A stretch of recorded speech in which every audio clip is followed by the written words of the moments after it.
Good afternoon, ladies and gentlemen. Jamie Samuel reporting, and welcome to episode 6 of my Euro 2020 podcast, bringing you the latest updates on Euro 2020. And I would like to thank all those who have tuned in regularly to my first couple podcasts, as now this is becoming a regular gig for me, and the games are just starting to get exciting. Over the last day, we've seen Belgium secure their place in the last 16 with a thrilling 2-1 win over Denmark. Denmark opened the scoring within 2 minutes of kickoff through Josef Poulsen, giving the host the ideal start. Belgium, however, struck back on the 55th minute mark through Thorgan Hazard. As expected, we knew they would fight on real hard. Then in the 70th minute, Kevin De Bruyne stuck gold. After a wonderful play exchange, he struck a beauty from the edge of the 25-yard box. Denmark will wrap up their group stage against Russia at the Tele Parken Stadium in Copenhagen, whilst Belgium will look to win the group with the final game against Finland in St. Petersburg Stadium. The Netherlands not only have secured their place in the round of 16, but they have secured the top of Group C with their 2-0 win over Austria. Memphis Depay was awarded a penalty in the 10th minute and he struck it into the left-hand corner to give the Netherlands an early advantage. Denzel Dumfries doubled the advantage and sealed the game in the 67th minute. The Netherlands will wrap up their group stage against North Macedonia at the Johan Cruyff Arena and should get a 100% group stage record. Austria will face off against Ukraine at the National Arena for fighting it out for the second place in the group. The Ukraine got their first win this year's finals after they secured a 2-1 win over North Macedonia. Andrei Yarmolenko got the opening goal following a quarter in the 28th minute before Roman Yaremchuk doubled the advantage 5 minutes later. The two scorers from Ukraine's defeat to the Netherlands combined in this game against North Macedonia. Gordon Pandev thought he'd pulled one back for North Macedonia, but an offside flag disallowed the goal. In the 55th minute, Alexander Karavev conceded a penalty, but Igzan Alioski's kick was tipped over for a big save, but it rebounded straight to Alioski on the rebound, and he scored.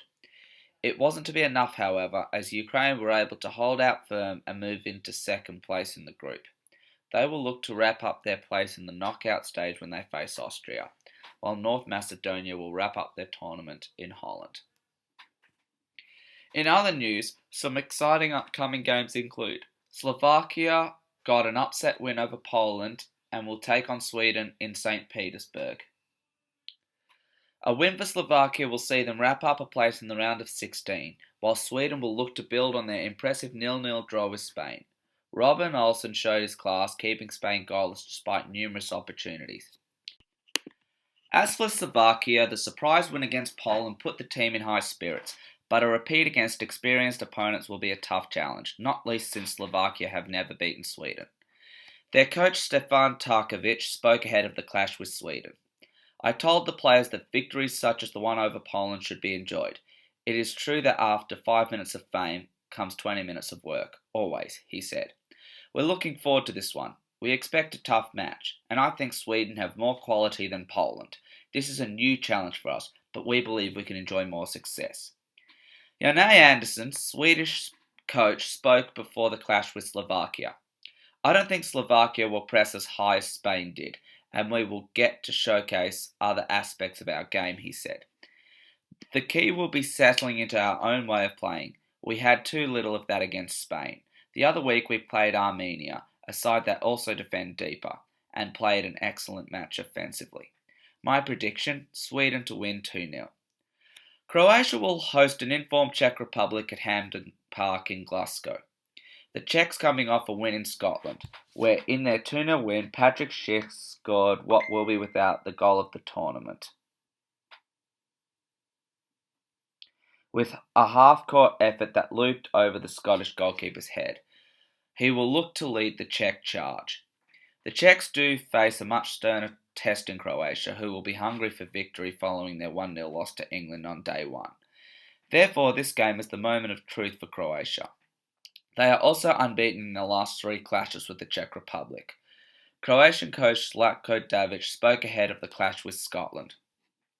We have to improve in attack, he said. It won't be easy against Scotland and the Czech Republic, but I'm optimistic because against Belgium and England we didn't win but we weren't crushed. We need a win to give us confidence. One win with 1 or 2 goals would really open us up. We will see a different Croatia against the Czech Republic to the one against England, not only in approach, tactics and style, but also we will see some new players in the first XI. There will be changes. Jaroslav Silhavi, coach of Czech Republic, spoke ahead of the clash with heavyweight Croatia. Our desire is clear. We want to qualify from the group, he said.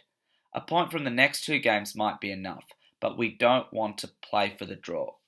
Croatia are World Cup runners-up, with top quality individuals at the clock.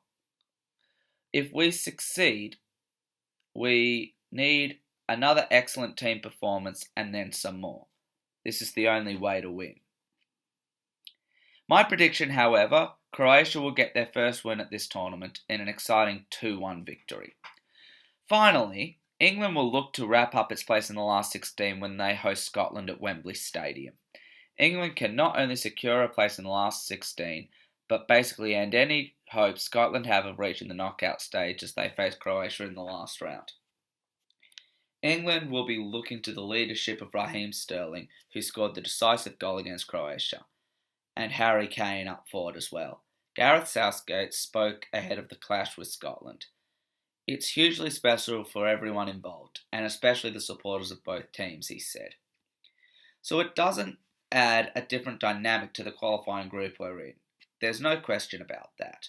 But the good thing is, from our perspective, we had to go to Hampden in qualifying for the World Cup and have had a game at Wembley. Steve Clarke, Scotland manager, spoke ahead of the clash with the old enemy.